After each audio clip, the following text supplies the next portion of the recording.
This world is inhabited by mysterious creatures known as Pokémon. No one truly knows where they came from, and there are still many things about them we don't understand, but none represent a mystery quite as great as the Paradox Pokémon. When the first images of them started appearing alongside the release of Generation 9, everything seemed very simple. At first glance, they just looked like prehistoric or futuristic versions of Pokémon we already knew well, an idea the series had already explored many times before through fossil Pokémon. Except this time, they were supposedly brought here through a time machine. At least, that's the explanation given to us by the AI versions of Sada and Turo. But if there's one thing we've learned from AIs, it's that you probably shouldn't trust them too much, and that surface level explanation of descendants and ancestors brought from distant eras through time travel completely falls apart the moment you look a little closer. It only takes a bit of analysis to realize that the Paradox Pokémon are walking contradictions, hence the name. From a design standpoint, they clash directly with Game Freak's usual philosophy when creating creatures, built around subverting expectations and giving each species a unique twist. But the Paradox Pokémon feel like the very first thing you'd imagine when asking yourself what a certain Pokémon would look like in the past or the future, portrayed in their most simplistic and exaggerated forms, like a world full of dinosaurs or robots straight out of a children's storybook. The debate surrounding what the Paradox Pokémon truly are has become one of the most intense discussions in the entire community. But after all this time, I think I formed a pretty clear vision of what they really are, and what the games were trying to tell us through them. Within Paldea, Paradox Pokémon are barely known by the general public.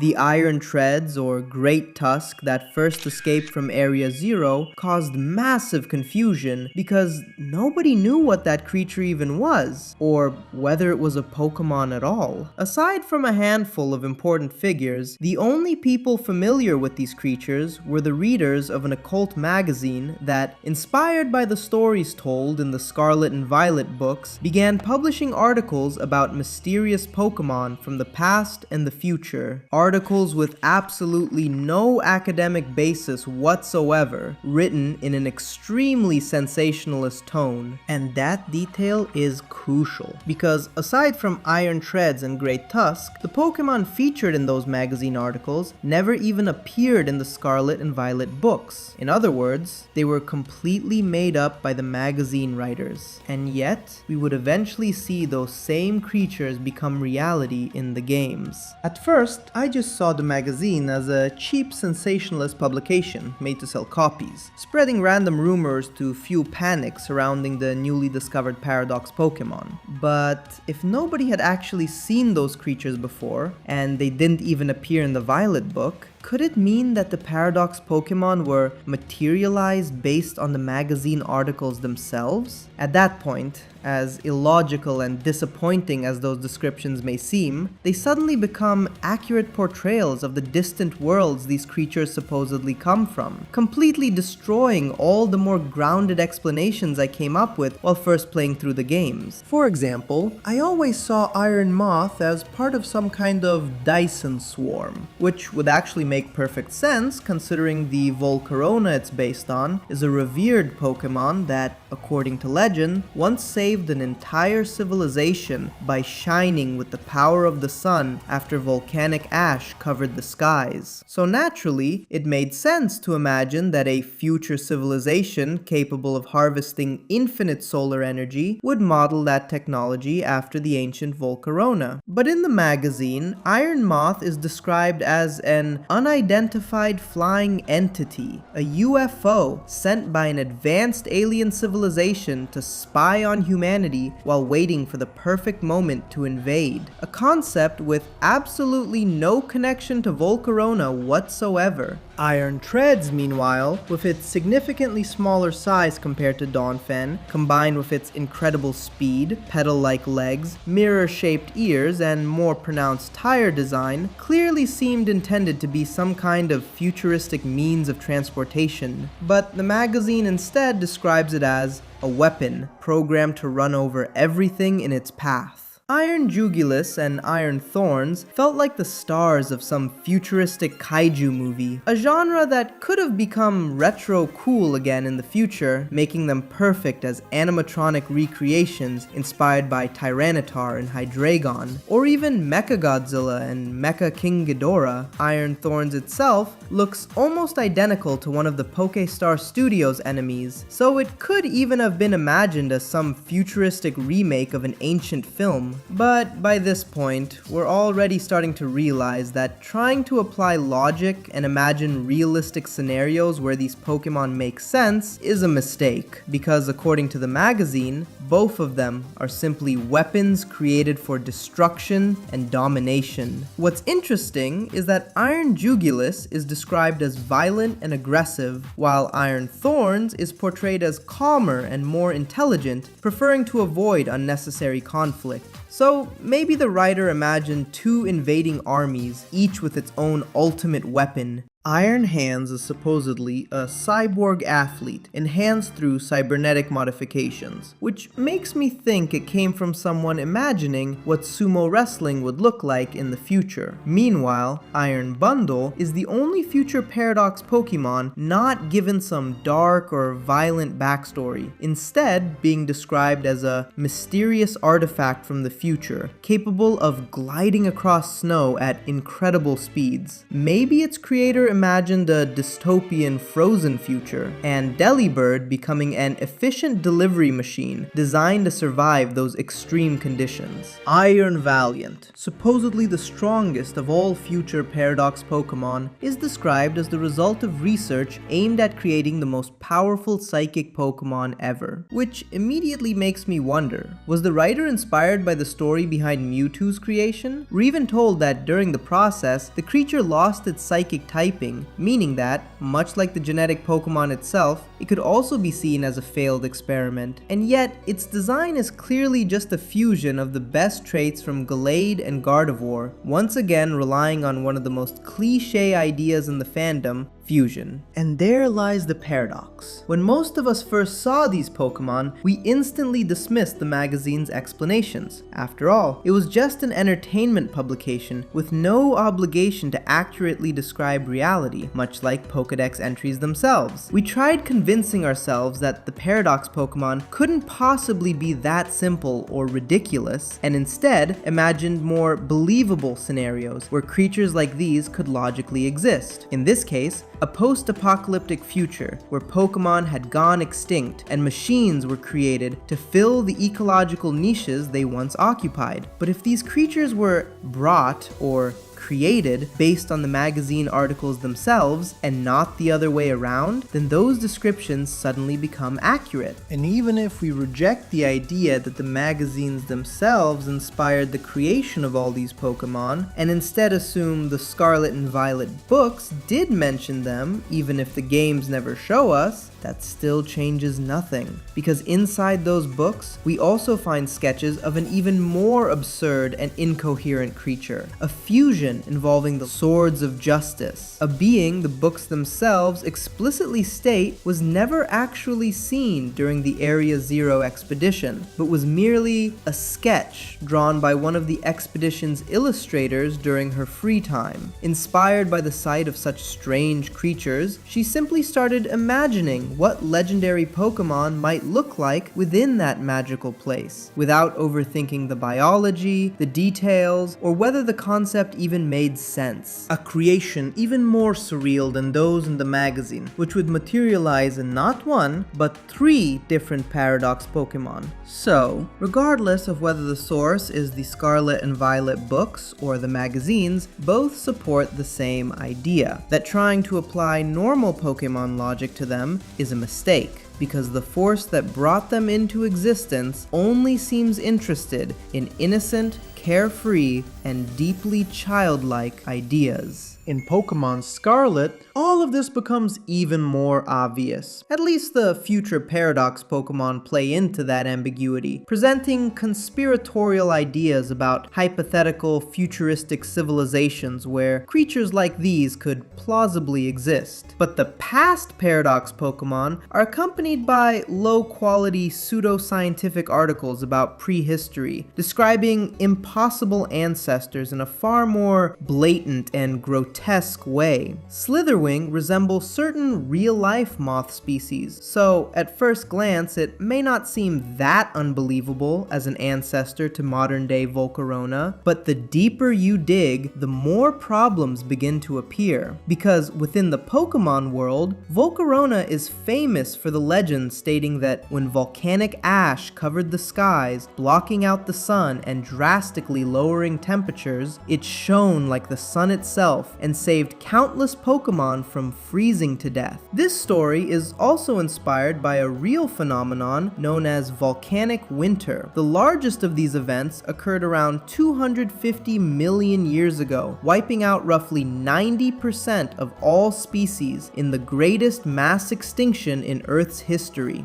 And if Volcarona was already capable of performing such a feat that far back in time, that means it could already fly and rise into the skies millions of years ago, making the existence of Slitherwing pretty hard to believe. Then there's Screamtail, a supposed ancestor to Jigglypuff, or rather, a caveman cosplay version of it. With its tail acting as fake long hair, its more aggressive personality, and most importantly, its appearance being far too similar to modern Jigglypuff for such a drastic evolutionary difference in strength and behavior to make much sense. Its eyes are yellow, just like the rest of the Paradox forms. Could that be an adaptation to different solar activity during that era? Maybe, but honestly, it feels more like the artist simply slapped yellow eyes onto all of them and called it a day. Biologically speaking, the Jigglypuff line resembles rabbits, which makes this reptilian-looking ancestor feel even more absurd. And that's without mentioning how strange it is for a Pokemon so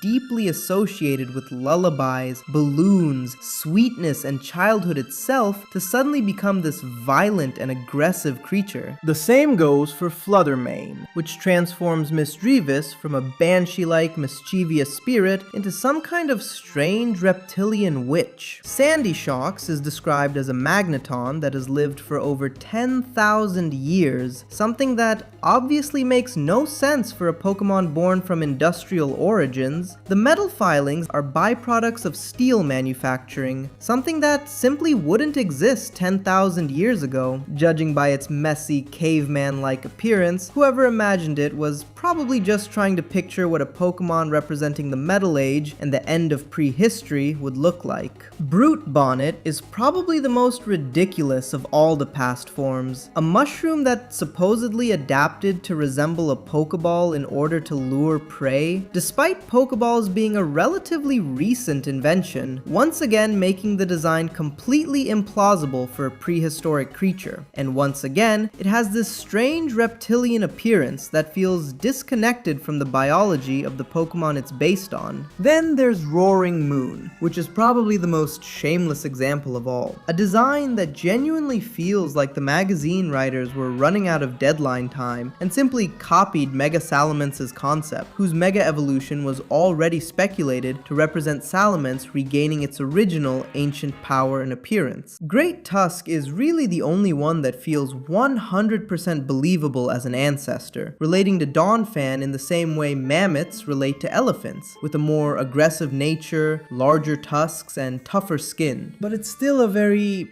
predictable and generic execution compared to what we're used to from Pokemon. And the same applies to the illustrator from the Scarlet book, who became even more playful by imagining a reptilian fusion of the legendary beasts, an idea that she herself, as someone who likely knew those Pokemon were originally mammals resurrected by Ho-Oh, would have understood to be completely impossible and nonsensical. But once again, those drawings were never meant to be taken seriously. They were just fun little sketches made without overthinking them. And perhaps it was precisely that innocence and purity of imagination that caught the attention of the mysterious force capable of bringing them into reality. After all this, you've probably already realized there is no time machine. Instead, there is something, or someone, capable of manipulating the fabric of reality itself in order to manifest Pokemon imagined by people trying to picture what the past or future might look like. A force that seems to reject logical thinking, gravitating instead toward idealistic, dreamlike ideas born straight from imagination. And that same force, seemingly connected to the terrestrial phenomenon, ties everything surrounding Area Zero to fantasy and imagination in one way or another. From the impossible technology found deep within the crater to terrestrialization itself, a phenomenon that completely defies logic by allowing Pokemon to change their type altogether. Maybe that type represents a Pokemon's true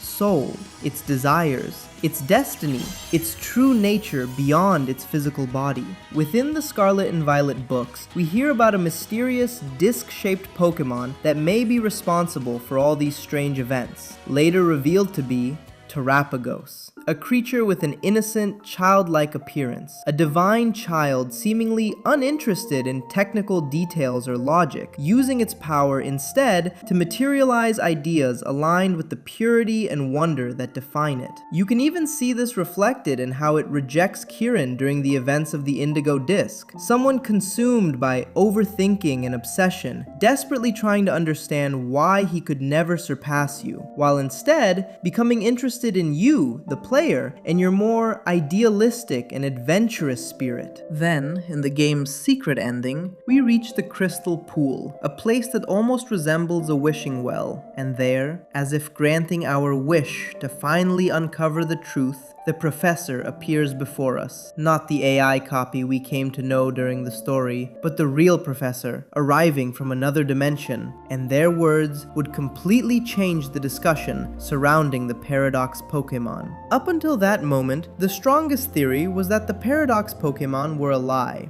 Creatures that merely appeared to come from distant eras, when in reality, Terapagos had been creating them from scratch, based on the imagination of dreamers capable of entertaining it and capturing its interest. But during that encounter, the professor reveals that the Paradox Pokémon are not time travelers, but dimensional travelers. In other words, they weren't created from nothing, but brought from alternate realities instead. A massive revelation for the Pokemon world. Because while Episode Delta already confirmed the existence of a multiverse, the existence of creatures this absurd would imply something far greater, that the number of universes is infinite, that any possible scenario, no matter how illogical or ridiculous it may seem from our perspective, exists somewhere. One possible clue toward all of this in the games, one we completely overlooked at the time, may actually be the so-called convergent species, Pokemon that embody a small paradox of their own. These creatures possess an appearance and battling style almost identical to those of other species,